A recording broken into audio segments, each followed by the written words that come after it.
판넨베르그 조시락 읽은을 보면은 그 삼일체론 앞에 역사와 하나님 말씀으로서의 계시라는 부분이 있습니다. 거기에 보면은 이 판넨베르그 조시락이 그 후기 작품이라고 제가 말씀드렸는데, 거기에 보면은 309페이지에서 310 저희 논문에는 제가 넣지 않은데, 여기에 보면은 309에서 310쪽 계속해서 보면은 이 판넨베르그가 그 말씀의 신학에 대해서 비판하고 있는 부분이 나오는데, 거기에 그래서 중요한 것만 제가 하나 말씀드리면 이렇게 이야기합니다.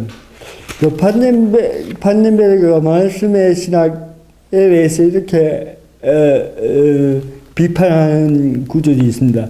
하나님 말씀이 성서에서도 하나님의 자기 해명이나 자기 계시의 의미를 직접적으로 지니고 있지 않은 대로 이렇게 하나님 말씀이라는 그 타이틀로 그 핵심을 가지고 이야기한다는 자체가 계시론에 있어서는 좀 말이 맞지 않는 부분이라 하고 그렇게 비판하는 부분도 있습니다.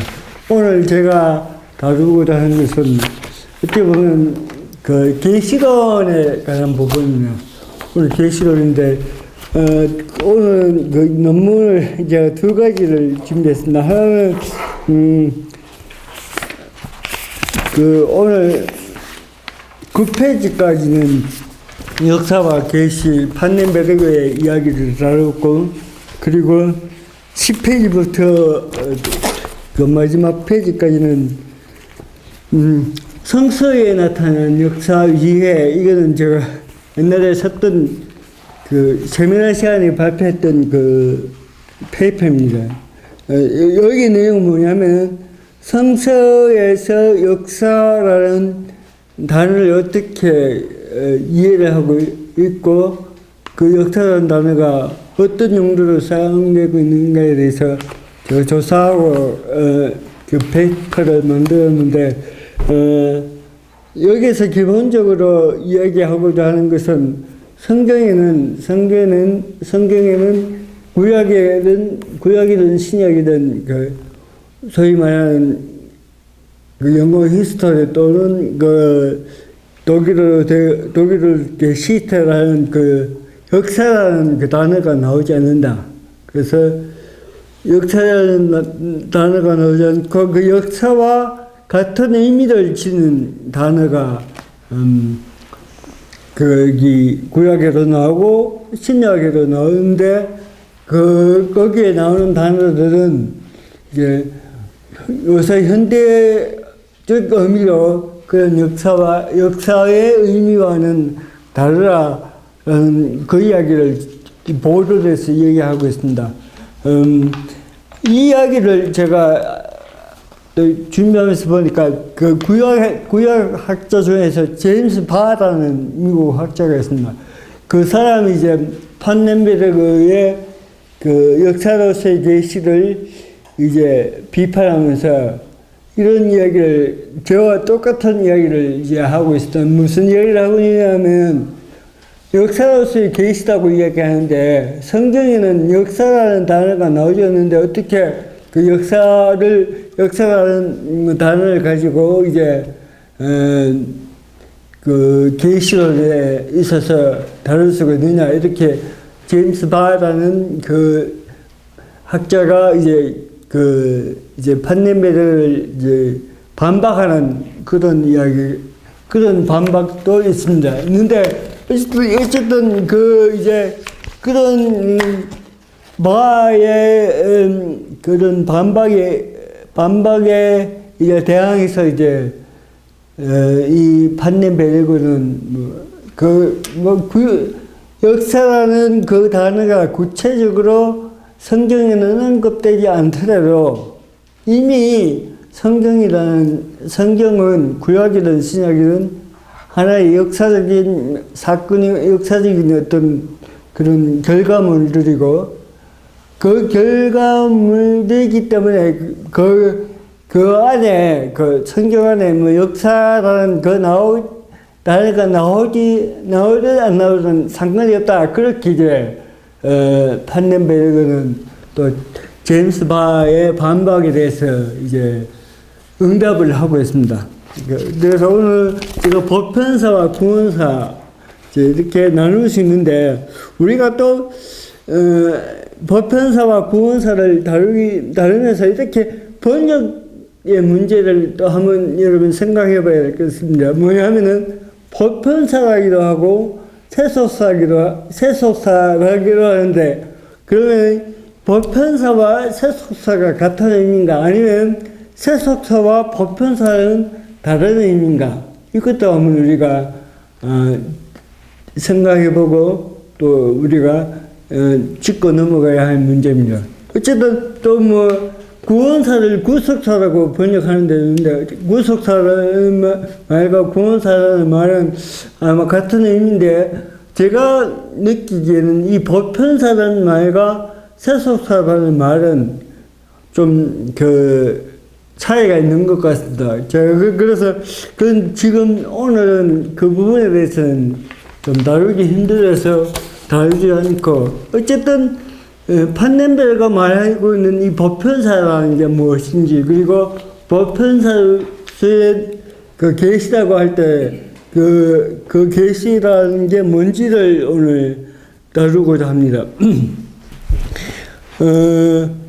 판넨베르가 이렇게 역사로서의 계시라는 그 언급을 하는 것은 거기 서론 부분에 보시면 거기 인용구가 있습니다. 거기 이 인용구는 이제 역사로서의 계시라는 이 책을 영문판으로 낼 때 영문판 서문에서 자기의 어떤 신학적인 의로 또는 신학적인 방향을 이렇게 표현하고 있는데, 그걸 제가 한번 읽어보겠습니다. 계시는 더 이상 초자연적 노출이나 특수한 종교적 경험 및 종교적 주관성의 견지에서 이해를 수 없고 포괄적인 모든 현실에 비춰서 보아야 한다.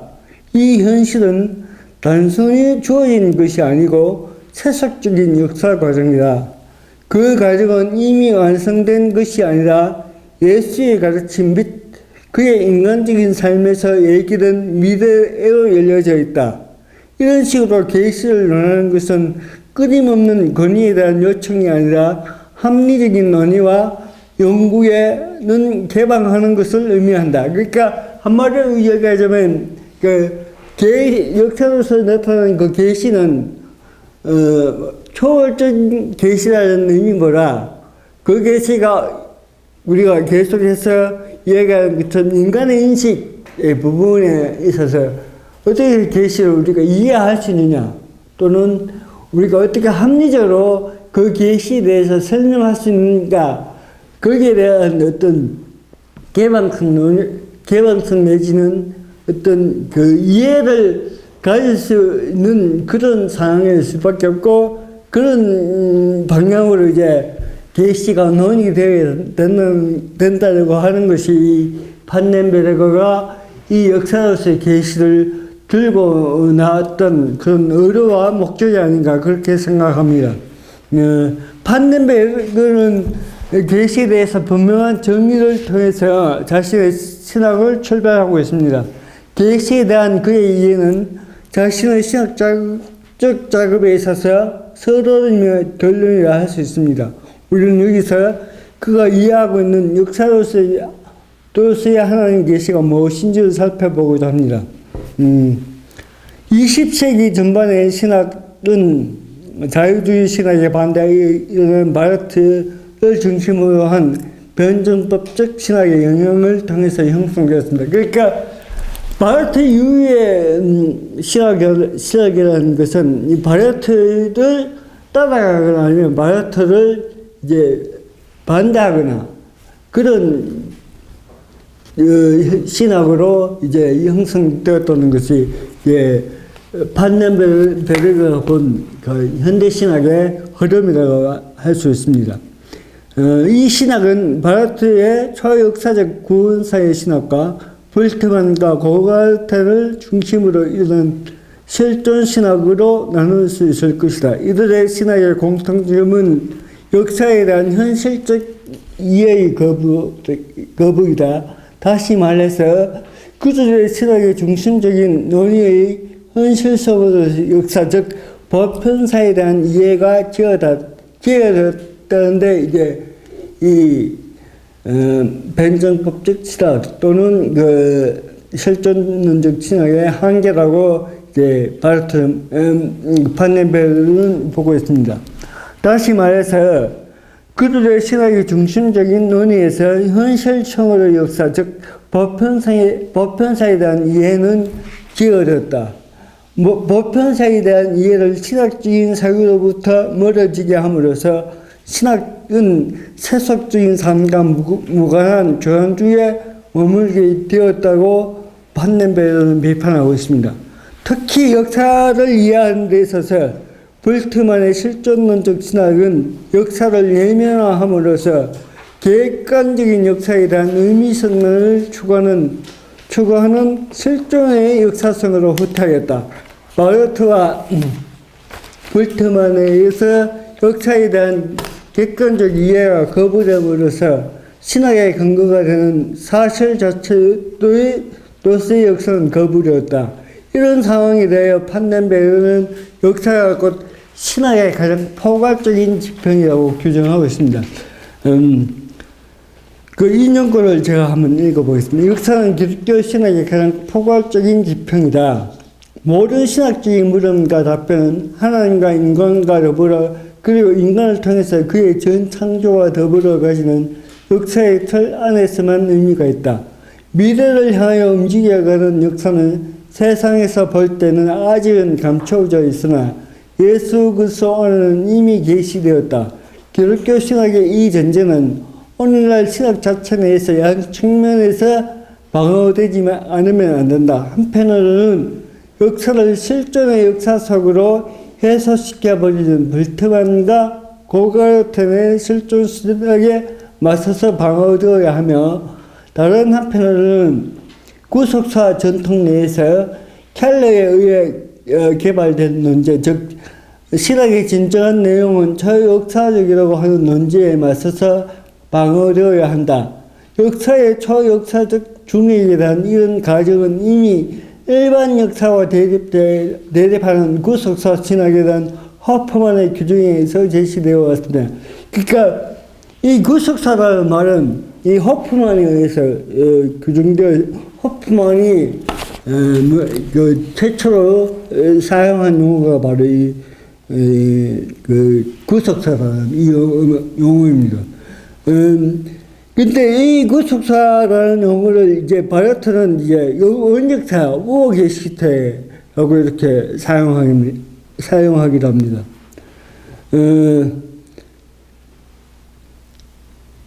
양신학적 입장, 즉 순수 역사의 입장과 신앙의 초역사적 근거의 입장은 공통적인 초신학적인 동기를 지닌다. 그것들의 공통적인 출발점은 사건들의 과학적인 검증으로서의 비판적 역사 탐구가 구속사건을 위한 어떤 여지로 남기지 않았던 것처럼 사실에서 보여진다. 따라서 구속사 신학은 비판적 역사 연구라는 조시로부터 안전하다고 생각되는 항구, 다시 말해서 초역사라는 항구에 정박하였다. 같은 이유 때문에 실존 신학은 객관적 역사라는 무의미하고 하나님 없는 노정으로부터 개인의 역사성 속에서 역사의 의미를 경험하고자 하는 방향으로 숨어 은폐되었다. 그러므로 구속사건의 역사적 설정은 오늘날 실존신학, 구속사신학, 그리고 비판적 연구가 가진 논적 원리들과의 논의 속에서 주장되지 않으면 안 된다. 그러니까 이게 계시로서 역사를 보는 판넨베르그의 그 출발점입니다. 바르트가 이야기하는 그 원역사, 또 볼트만 이야기하는 그 실존론적 그 신학, 이 모든 것들의 한계가 분명히 있으면 그 한계에 대해서 이제 비판적으로 답변을 하고자 하는 것이 바로 이 볼트만의 판넨베르그의 신학이라고 할 수 있습니다. 우리가 잘 알다시피 바르트의 계시론은 우리가 잘 알다시피 어떻게 보면 초월적인 계시고, 이 바르트의 계시에 보면 두 번째 그 주제 보면 이런 말이 있습니다. 물론 바르트의 계시에서도 역사적 사건이 개입되는데 이것은 보편적인 역사가 아니라 특수한 구원의 역사를 말한다. 다시 말해서 바르트에 있어서 역사적 사건이 모든 사건과 구별되고 그렇기 때문에 다른 사건과 비교를 섞고 반복될 수 없는 특수한 역사적 사건을 의미한다. 그러므로 그에게 있어서 역사는 일반적 역사의 관찰로 해석될 수 없는 것이라고 말할 수 있다. 그러니까 이 바르트에게로 분명한 역사적인 어떤 그런 사고는 보이지만 바르트가 말한 그 역사는 그 판넨베르가 보기에는 보편사가 아니라고 보고 있습니다. 초역사이고 원역사라고 그렇게 보겠습니다. 거기에 각종 5분 보시면 이제 바르트 교회 교육 도그마틱 1-1권에 그 바르트가 그 역사에 대한 그 인식하고 이 역사를 어떻게 인식하고 있는가를 거기에 바르트가 적고 있는 것을 볼 수 있습니다. 다음 페이지에 보겠습니다.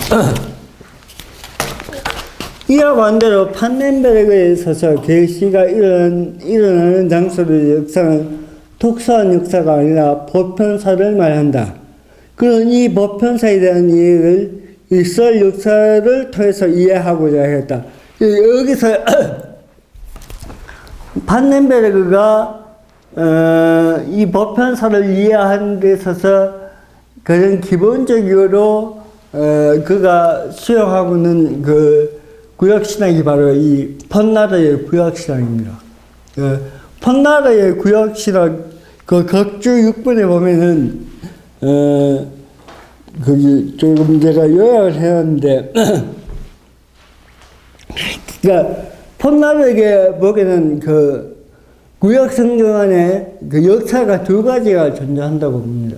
그 하나는 하나님의 구원 역사, 그리고 하나는 그 세속사가 구약 성경에 두 가지 역사가 분명히 흐르고 있는데 이 구약 성경에 흐르고 있는 두 가지 역사를 어떻게 이제 조화를 시킬 것인가의 문제에 대한 어떤 신학적인 답변이 바로 이 판넨베르그가 말하는 역사로서의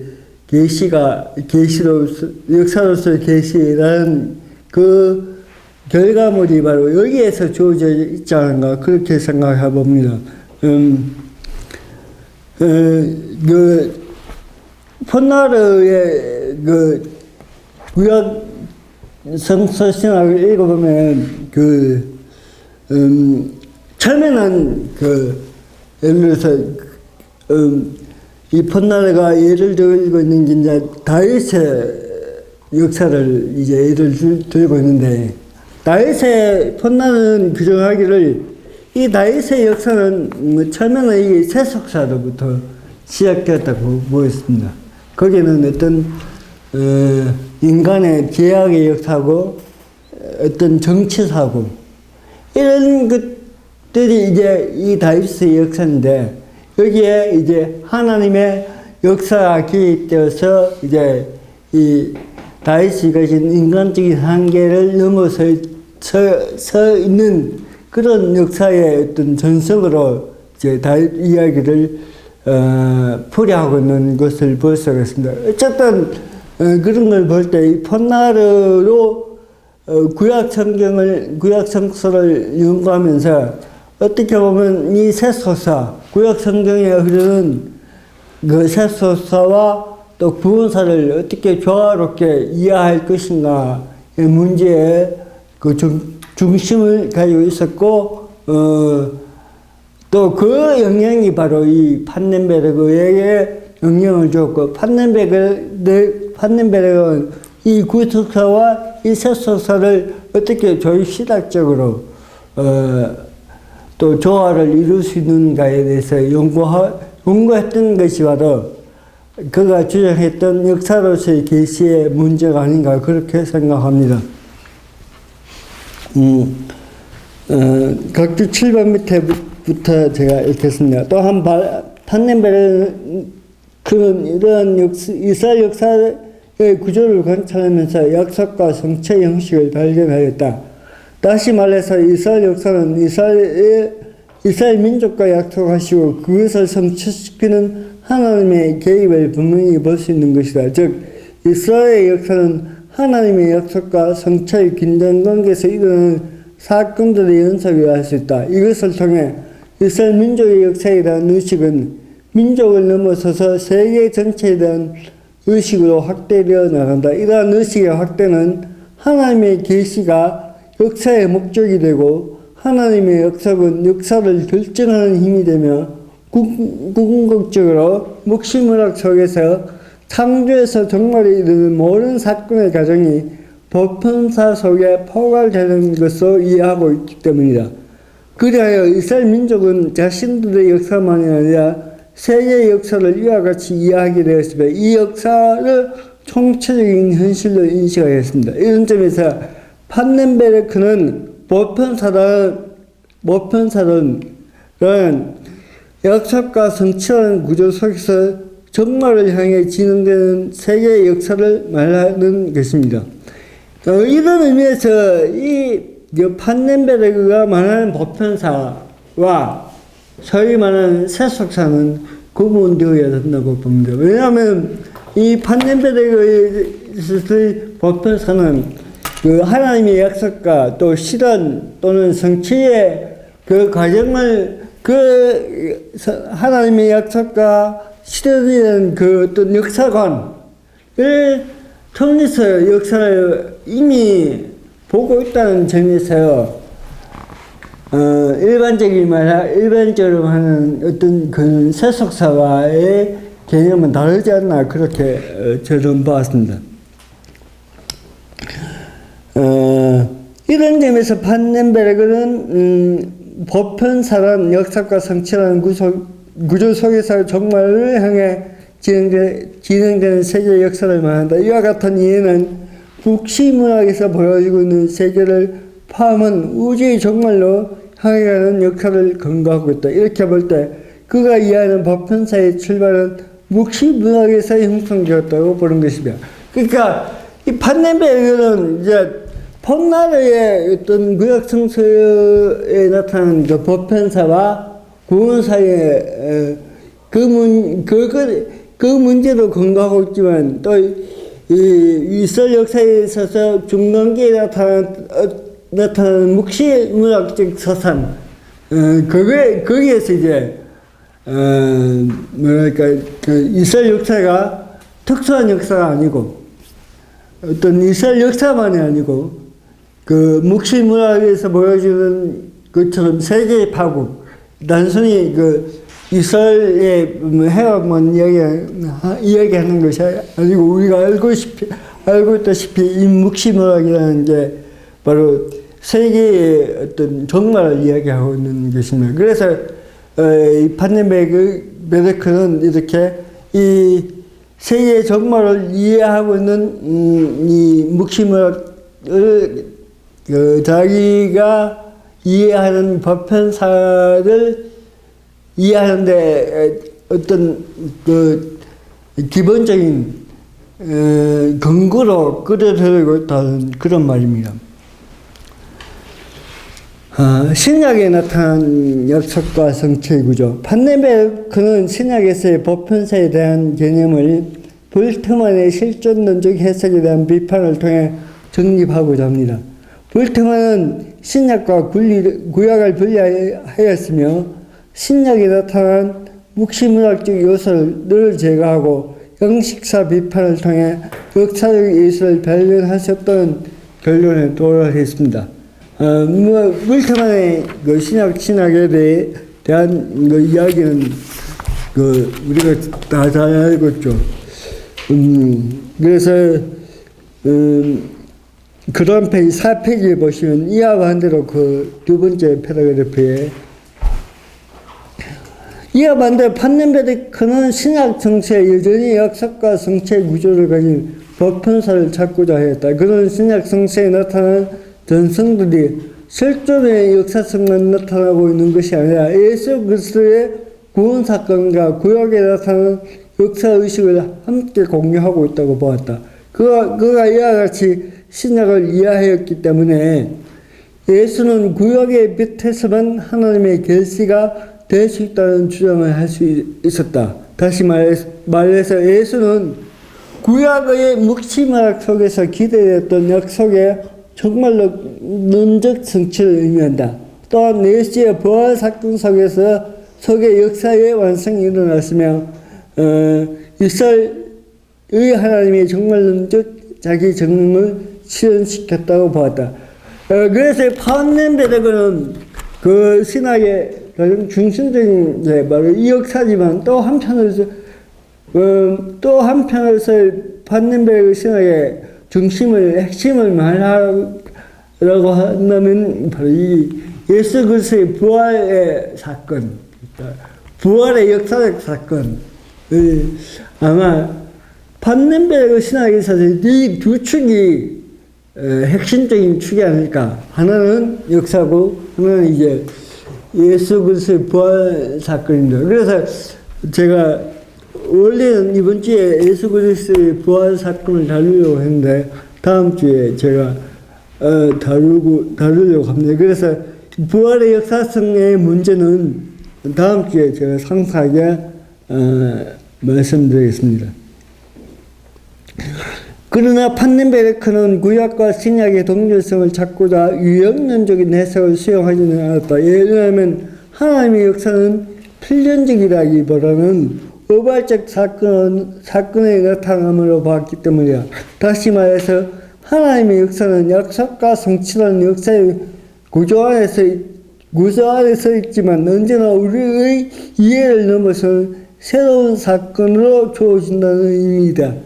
그리고 이 사건이 구약과 관계될 수 있는 것은 시간적인 연결성을 통해서 이루어진다. 그러니까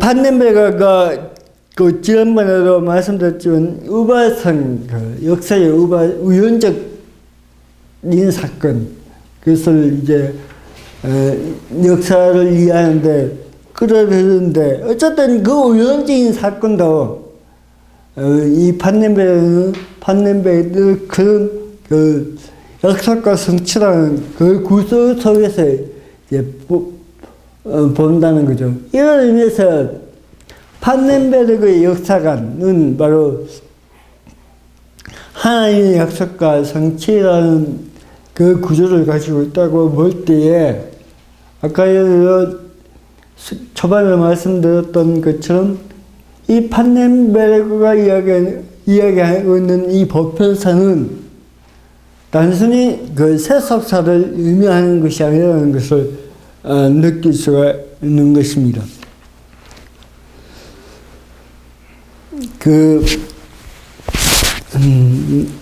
제가 그 인용구를 읽어보겠습니다.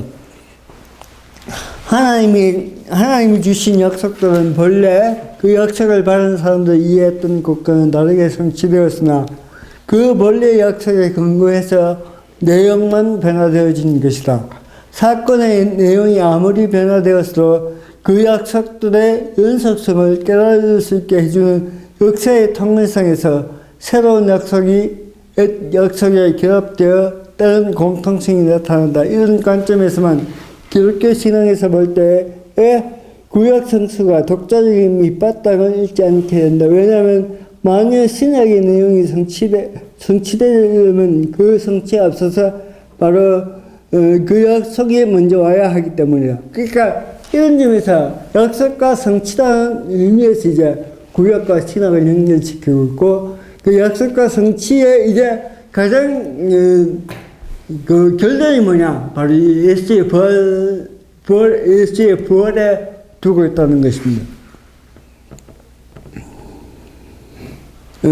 하나님의 간접적 자기 계시의 역사, 구원사는 이 세계에서 일어난 사건이 하나님의 의지에 일어난다는 것을 인정하면서 역사와 계시가 대입적인 것을 이해합니다. 다시 말해서 하나님의 계시는 이로부터 세계 속으로 도입하는 것이며 역사의 지평성에 일어난 사건들과는 전혀 다른 특징을 가진 것을 이해합니다. 이러한 구원사에 대한 이해의 결과는 역사를 신학으로부터 멀어지게 하는 결과를 내었습니다. 이러한 문제를 해결하기 위해서 판넨베르는 보편사를 수용하다. 그때 말씀드린 것입니다.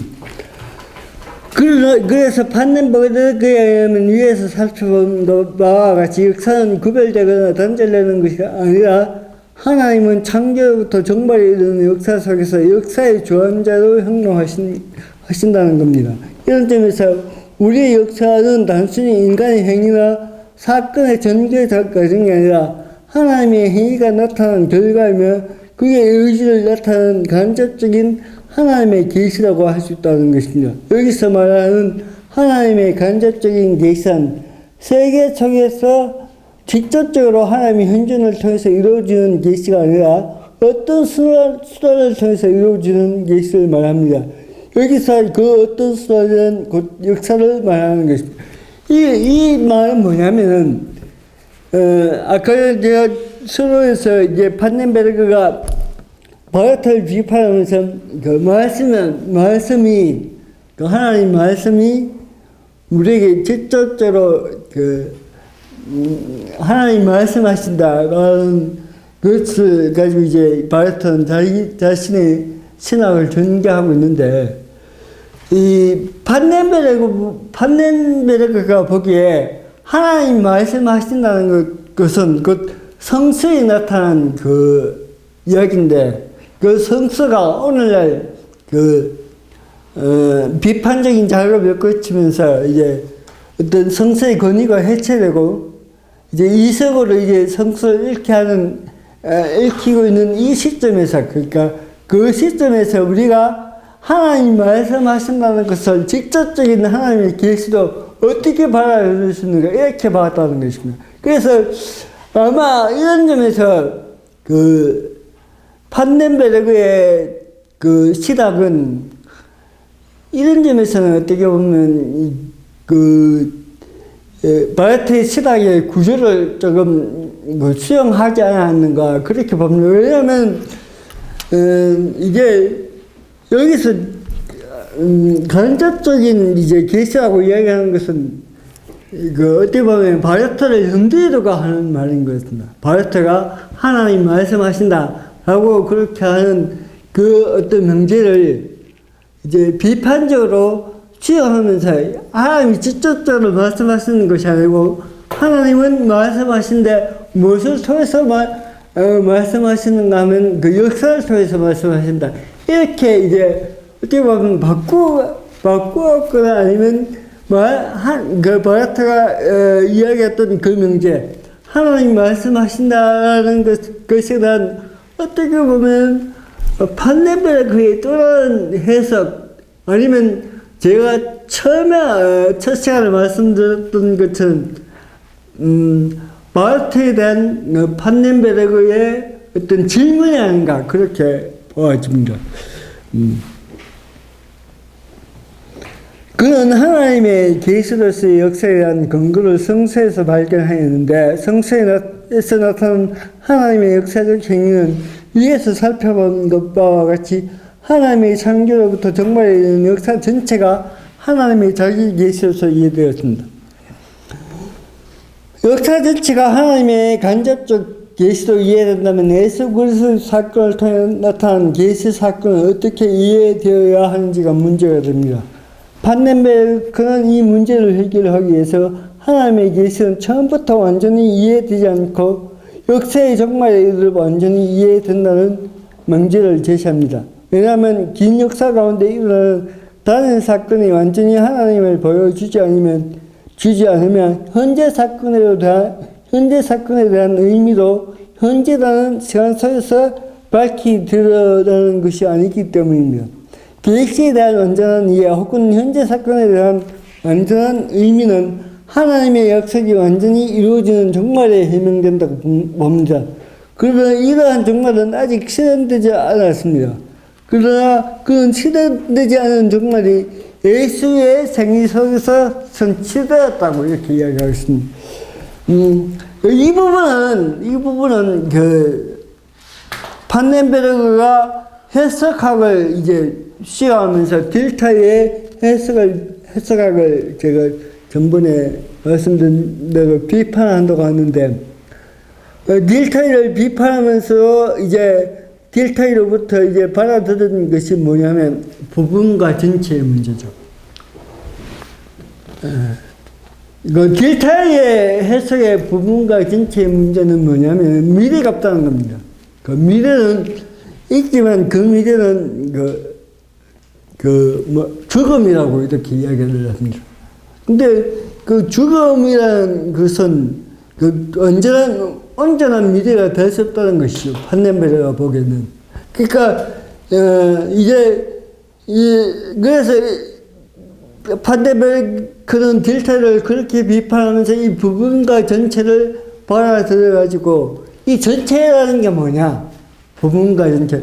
그 개별적인 사건들을 인정하면서 또 전체로서의 역사에 대한 그 의미를 어떻게 우리가 이해를 할 것인가에 대한 문제에 있어서 그 전체는 뭐냐? 바로 이 전체는 예수 그리스도의 부활 사건에서 나타난 어떤, 그 부활이라는 그 의미, 그 죽음에서 다시 살았던 그 우주적인 사건을 이제 어떻게 보면 이 전체라고 판넨베르그는 보고 있는 것입니다. 바야흐로 전체 역사는 그 역사의 종말에 가시험은 볼 수 있다. 이게 바로 현대 해석학에서 이야기하는 보편적인 이야기죠. 뭐냐면 그 부분의 완전한 이해는 그 부분의 그것만으로 해석된 완전한 해석이 이루어지는 것이 아니라 전체를 통해서 이루어진다는 것이죠. 그래서 그 전체가 이제 어떤 대부분의 이제 그 학계에 있어서의 결론은 바로 인간의 죽음이라고 이야기를 하고 있습니다.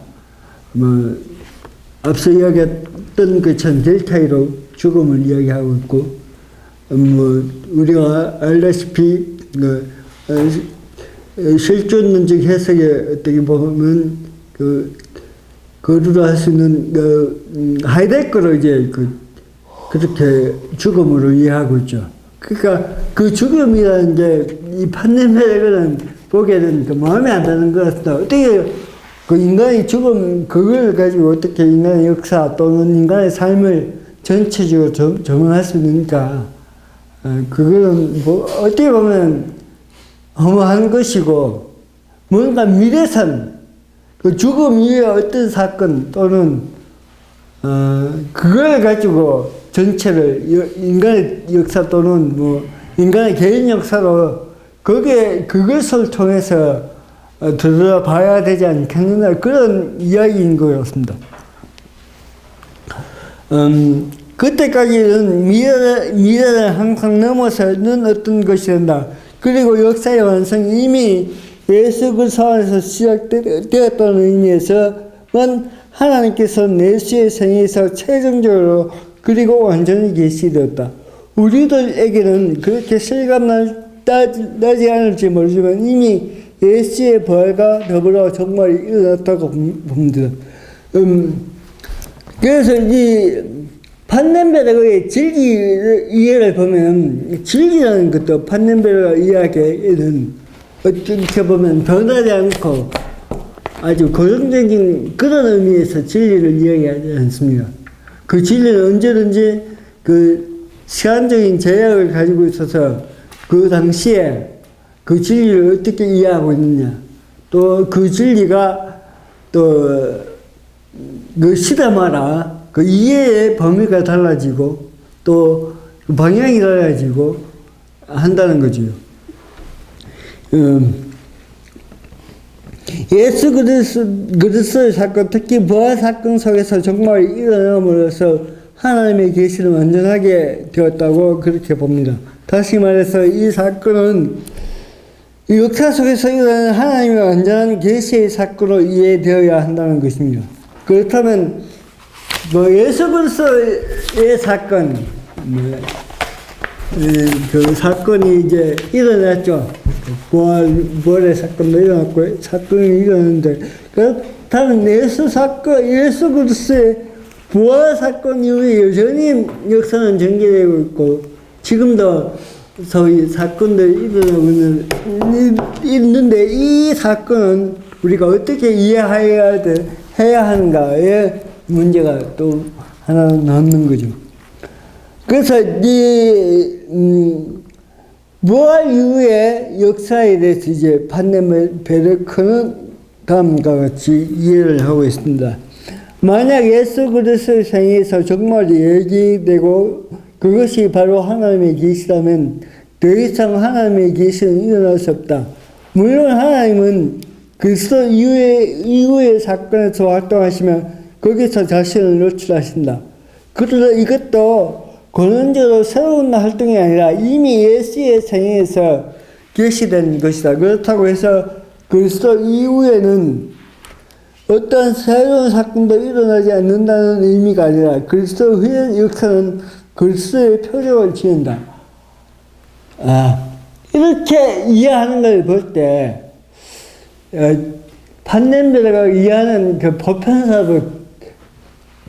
보편사라는 개념도 우리가 소위 말하는 세속사의 개념은 아니다, 이렇게 볼 수 있지 않을까, 그렇게 봅니다.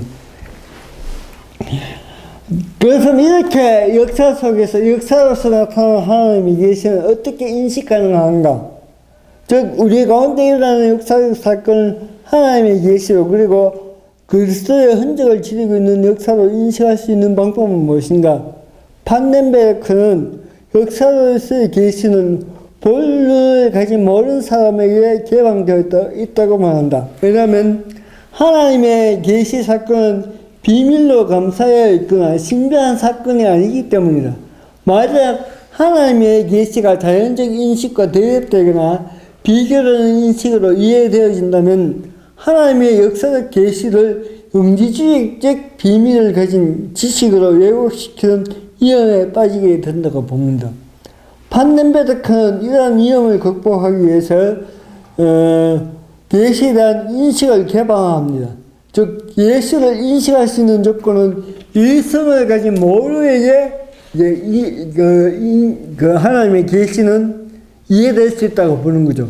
그러므로 계시는 이제 보편성을 가지게 된다는 것이 바로 판넬베르크의 이야기입니다.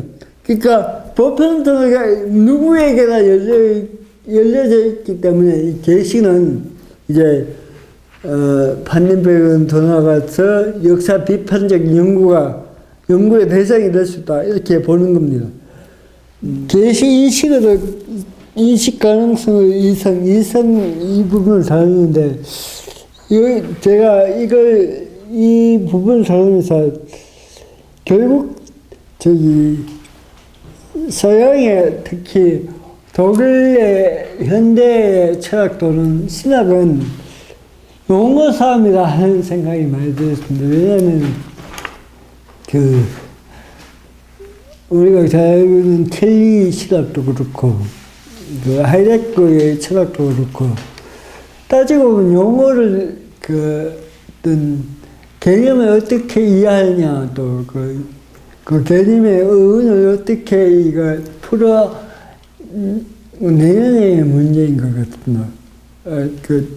제가 보기에는 켈리로 그 용어를 전부 하이데거에서 가져왔던 용어를 또 켈리식으로 풀어 설명하고, 또 하이데거도 어떻게 보면 그 자기의 철학적 용어로 이미 뭐 헬라적 용어에서 그 개념을 이제 자기 걸로 해석하고, 마찬가지로 그 판넬베르크로 이성을 이제 세 가지로 이성을 이야기하고 있는데, 이 판넬베르크가 이렇게 이성을 세 가지로 나누는 이것이 과연 정당한 것인가?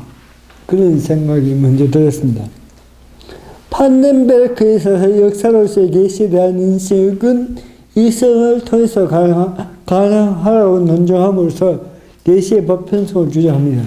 따라서 계시에 대한 인식은 이성을 도구로 사용하는 모든 사람에게 개방되어져 있다고 볼 수 있습니다. 이러한 보편적 이해는 이성이란 그의 이해에서 나타나고 있음을 볼 수 있는데, 그에게 이성은 통일적으로 규정된 최고의 규범이 아니기 때문에 이성에 대한 이해가 가능해질 수 있다고 봅니다.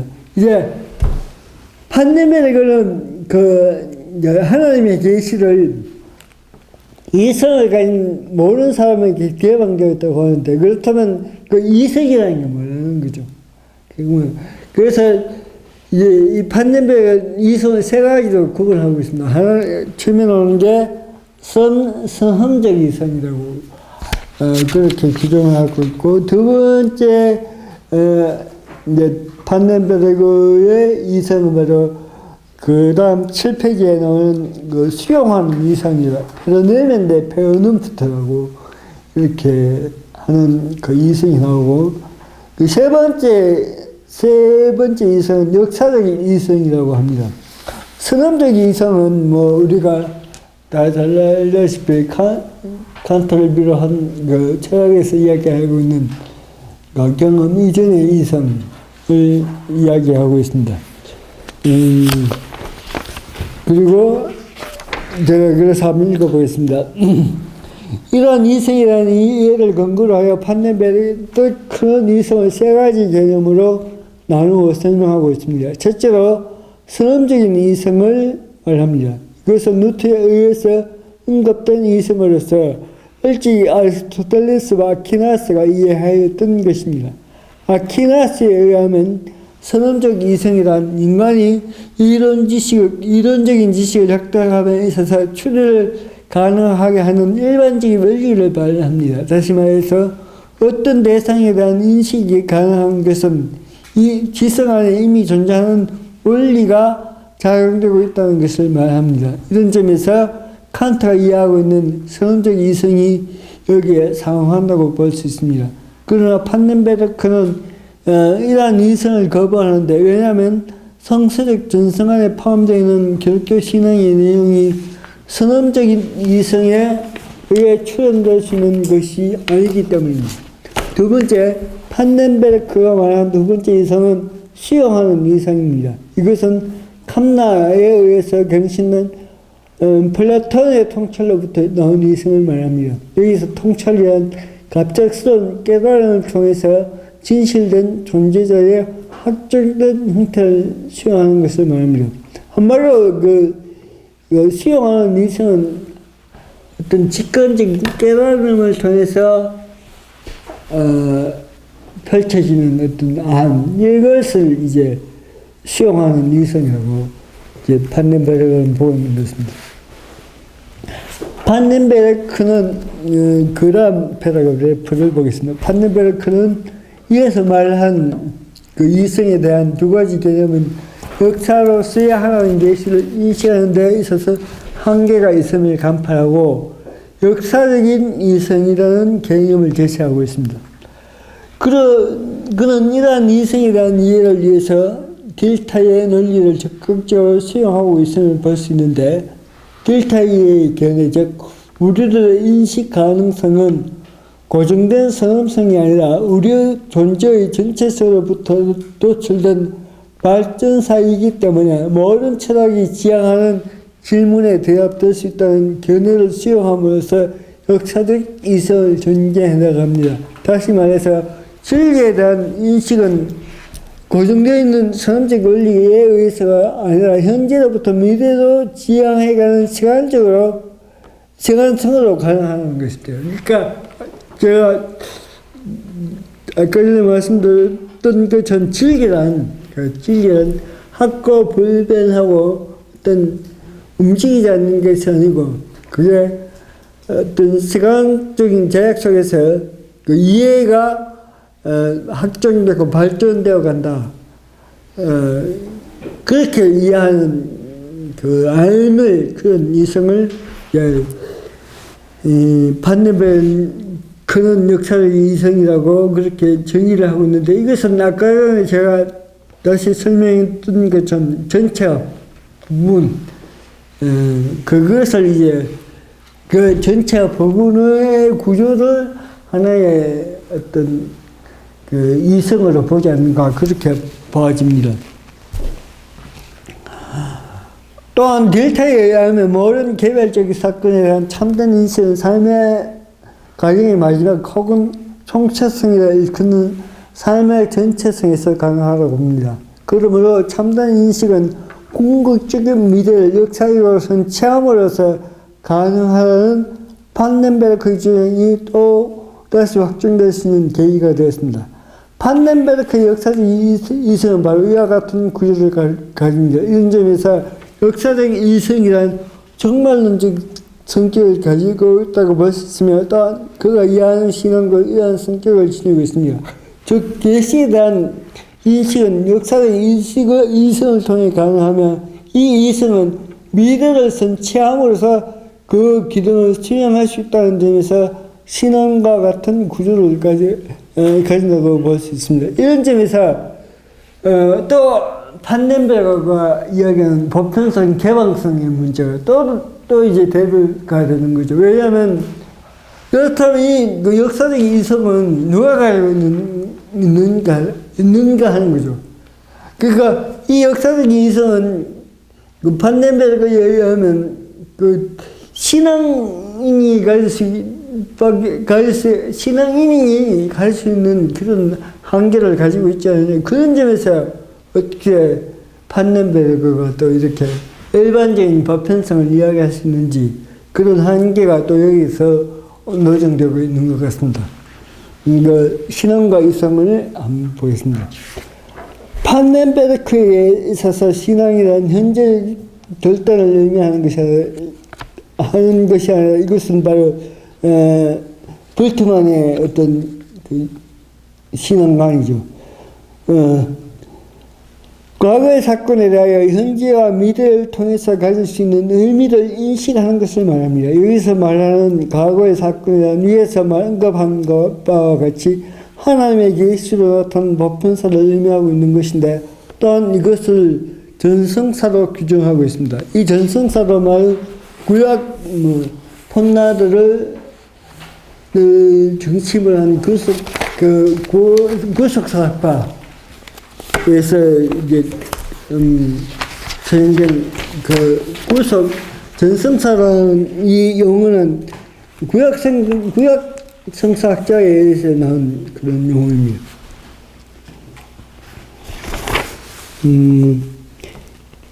그가 역사를 전성사로 규정함으로써 볼트만의 신학에서 구분하고 있는 캐리그마와 사건, 신앙과 경험, 말씀과 사건을 하나로 만들었습니다. 또한 그가 역사를 전성사로 이해함으로써 그 역사 안에 미래에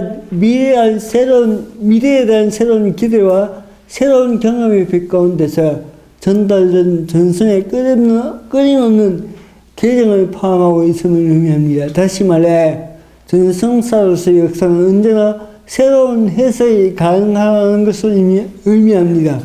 이러한 의미에서 역사에 대한 이해는 누구에게나 개방되어 있으며 이성을 바르게 사용할 수 있는 모든 사람들에게 인식 가능한 것이다. 여기서 이렇게 제가 그렇게 썼지만 이 말은 또 앞에 말과 또 모순이 되는 것입니다. 이걸 정확하게 선다면 이렇게 써야 되겠죠. 이런 의미에서 역사에 대한 이해는 누구에게나 개방되어 있으며 단 그 역사적 역사적인 이성을 가지고 있는 사람, 그러니까 선언적인 어떤 논리적이고 철학적인 이성이 아니고 또는 어떤 깨달음의 그런 이성이 아니고 역사적인 이성, 그 정말 어떻게 보면 전체는 판넨베르크에 있어서 그 예수의 사건이죠. 예수의 부활 사건을 통해서 이제 현재 사건을 본다는 입장에서 그 누구에게나 개방되었다는 것은 좀 어폐가 모순이 되는 말이 아닌가 그렇게 생각을 합니다. 한편에서는 역사를 토대로 신앙은 역사와 신앙을 이분법적으로 다루고자 하였던 켈러와 바르트, 볼트만의 변증법적 신학에서의 시도의 결과로 나타난 신앙의 주관성을 극복하고자 하였다. 그래서 판넨베르크는 이성과 신앙을 대립적인 관계에 있는 것이 아니라 동일한 근거를 가지고 있는 알의 양성을 이해해야 하였다. 이런 점에서 그 판넨베르크가 말하는 이성, 그 이성을 가지고 뭐 계시를 이해하고 하나님을 이해한다는데 그 이성은 우리가 말하는 그런 이성은 아니라는 거죠. 이런 점에서 판넨베르크의 개방성은 또 한 번 보편성이라는 건 또 한 번 우리가 짚고 넘어가야 할 문제가 아닌가 그렇게 생각해 봅니다. 또한 판넨베르크에 의하면 신앙과 이성은 진리의 확정을 위해 미래와의 관계를 가진다. 즉 신앙은 신뢰로서 미래를 기다리며 이성은 선치를 통해 미래를 말할 수 있다. 뭐 같은 말이죠.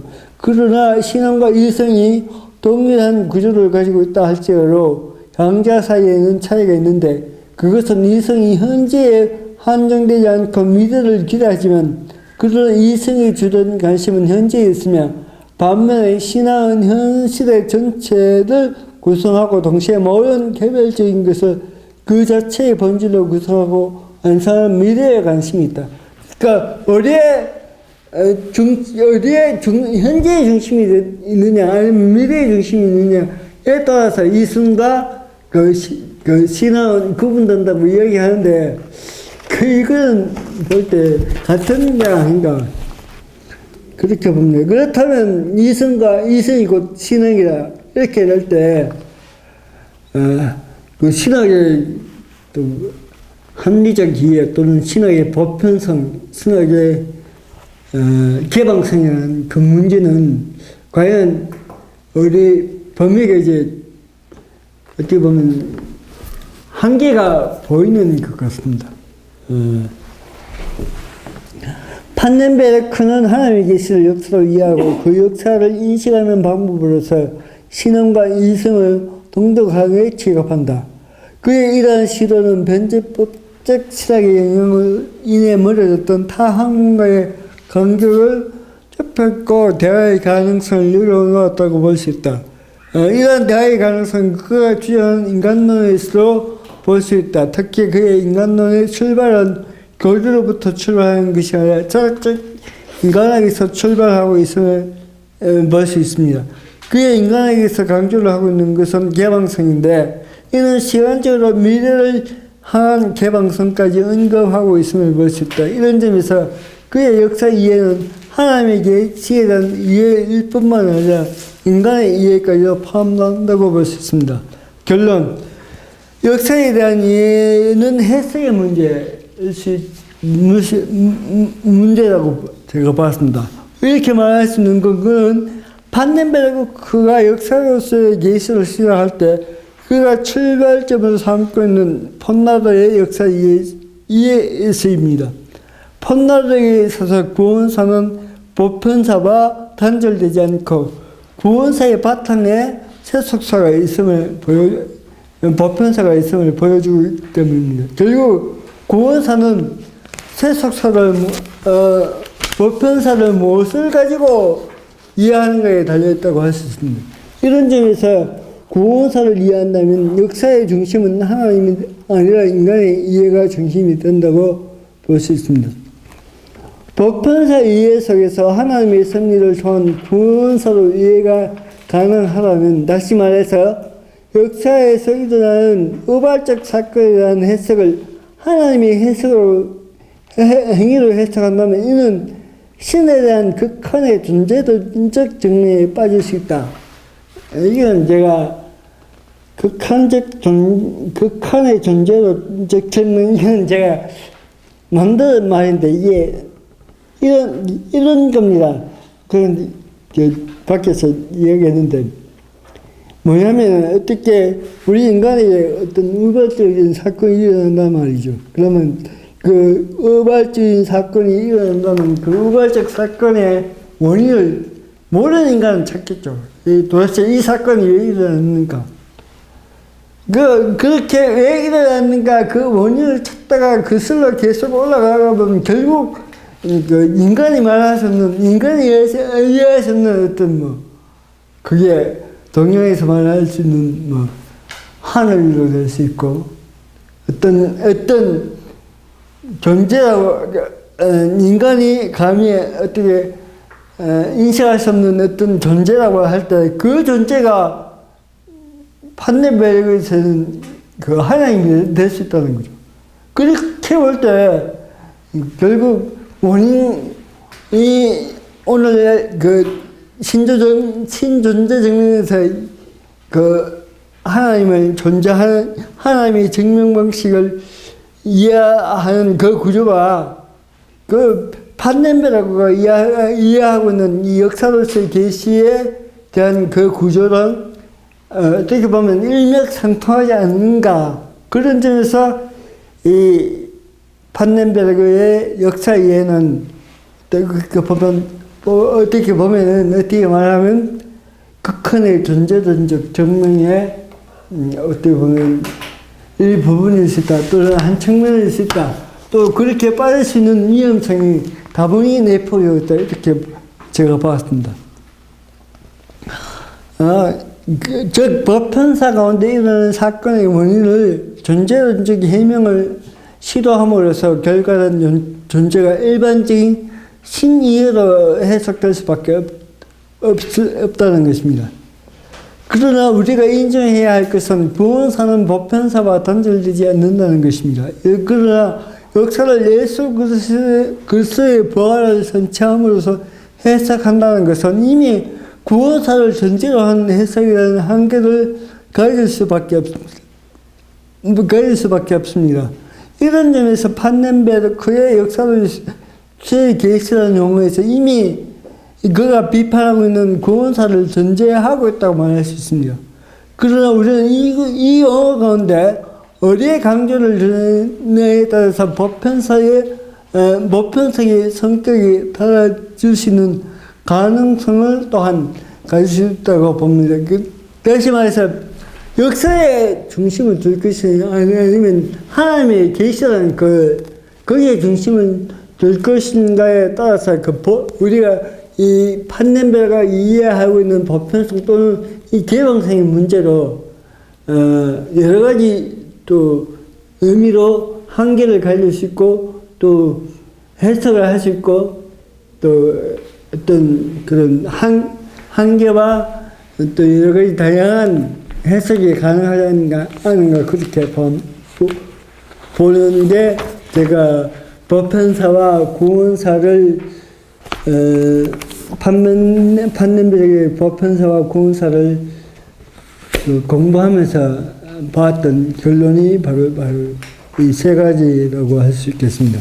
오늘 강의 좀 일찍 마쳤는 것 같은데 또 말씀 수고하셨습니다.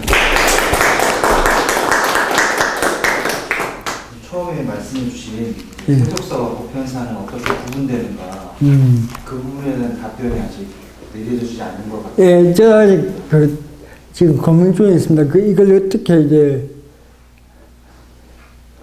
구분할까 아니면 어떻게 해석? 제 생각에는 실질적으로 세속화와 보편사는 같다고 보여지거든요. 왜냐하면 범위 자체가 예. 역사라는 범위는 같은데 예. 다만 세속사는 이 하나님의 계시를 인정하지 않는 사람의 시각에서 본 역사고 예. 보편사는 판덴베르그 자신이 신앙의 눈으로 본 역사이기 때문에 예. 실질적으로 같다고 봐야 되지 않나. 아. 왜냐하면 그렇지 않고 이성을 가지고 예. 모든 사람에게 계시가 열려져 있다면 예. 세속사, 보편사가 구분될 수가 없는 거예요. 그렇죠. 예. 세속사와 보편. 이성 안에서 누구는 그 역사를 보고서도 하나님의 인정하지 않고 간접 계시를 인정하지 않고 그 믿음을 가지고 인정하는 사람이 있으면 결국 그 범주론적인 거는 같되 인식론의 차이기 때문에 예.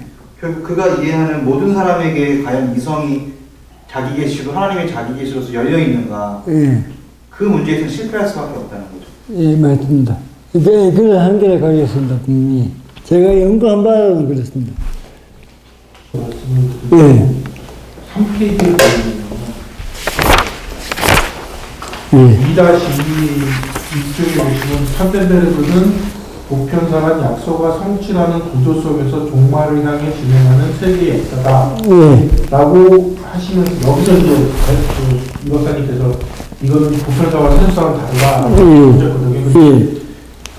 이 판덴베르그 역사 이해가 계속 해주신 것처럼 폰라드의 그 이해에서 근거한다고 하셨잖아요. 그 각기 6번에는 폰라드가 성서에 나타난 역사를 하나님이 활동하는 구원사와 활동하지 않는 활동을 전제하지 않는 역사, 그 보편사로 나뉜다 이렇게 말씀을 하셨거든요. 그리고 결론 부분에서 8페이지 결론의 세 번째 줄에 보면은 두 번째 줄에 폰라드에서 구원사는 여기서 이제 이박사님께서 구원사와 보편사를 그리고 가로쳐 놓으시고 세속사, 그러니까 보편사와 세속사를 같이 지금 이해하신 거죠. 그리고 그 뒤에 구원사의 바탕에 세속사가 있다 해놓고 다시 이걸 보편사라고 바꾸셨거든요. 이해하신 거죠. 그런데 앞부분에 3페이지에서 말씀하실 때 보편사와 세속사가 다르다고 하신 박사님의 의견이 본인의 본래적인 의견이신 건지 아니면 결론 부분에 저희들한테 말씀해 주신 보편사와 세속사를 같다고 하는 게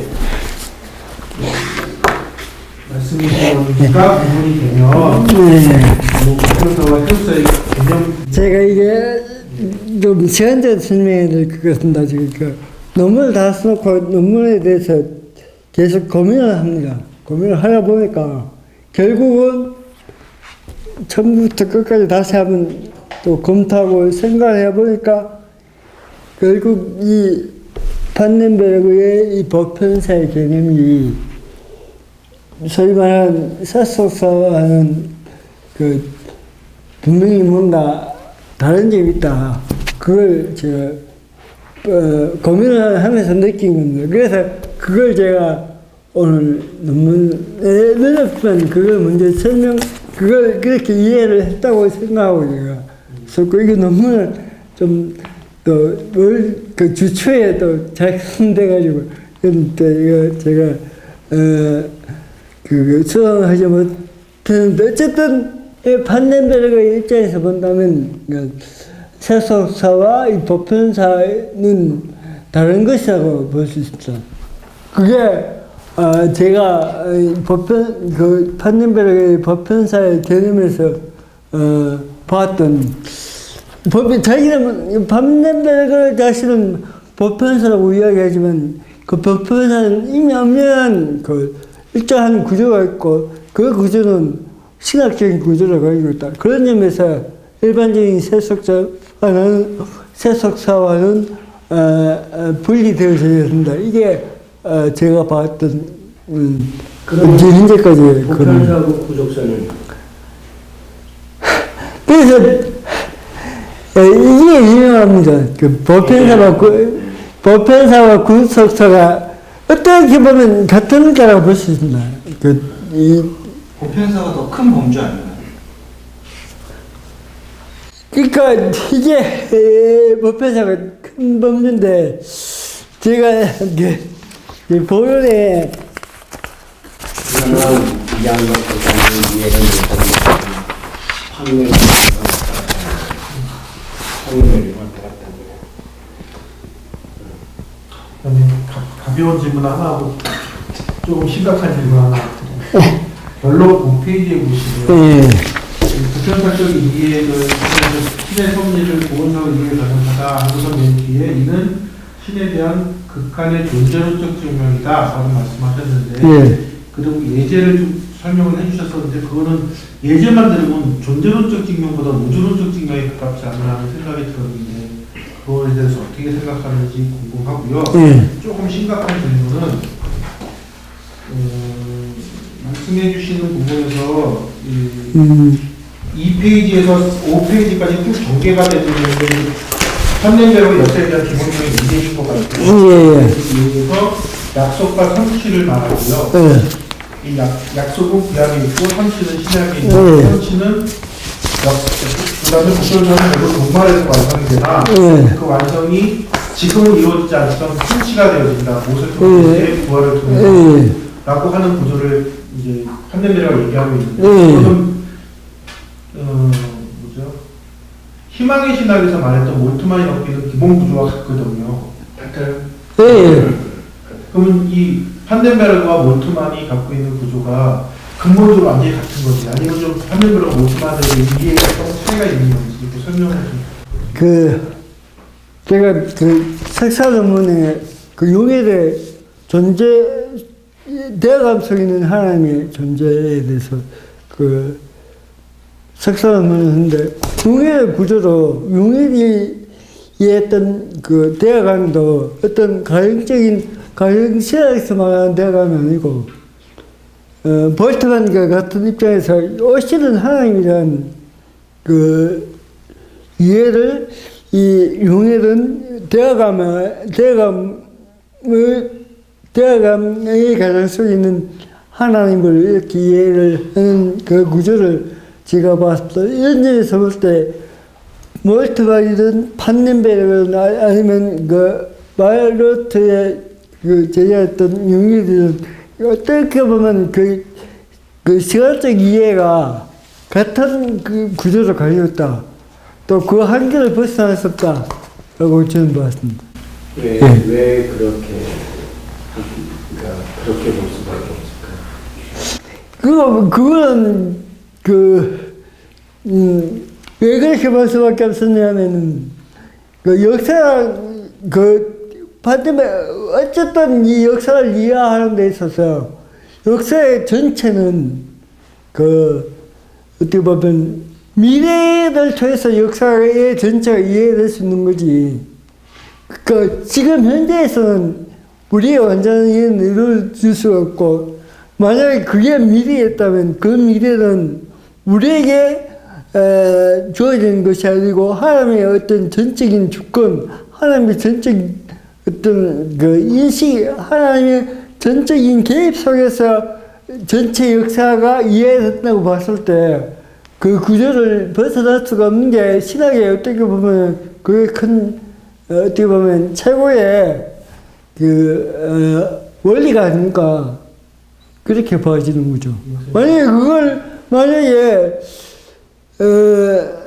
그렇게 역사가 이해되지 않는다면 하나님이 개입되지 않는 하나님의 미래에서 오심에 대한 그 개입에 의한 역사의 이해가 되지 않는다면 그 신학적인 신학에서 말하는 그 어떤 역사 이해라고 할 수 있을까? 그게 신학이라고 할 수 있을까?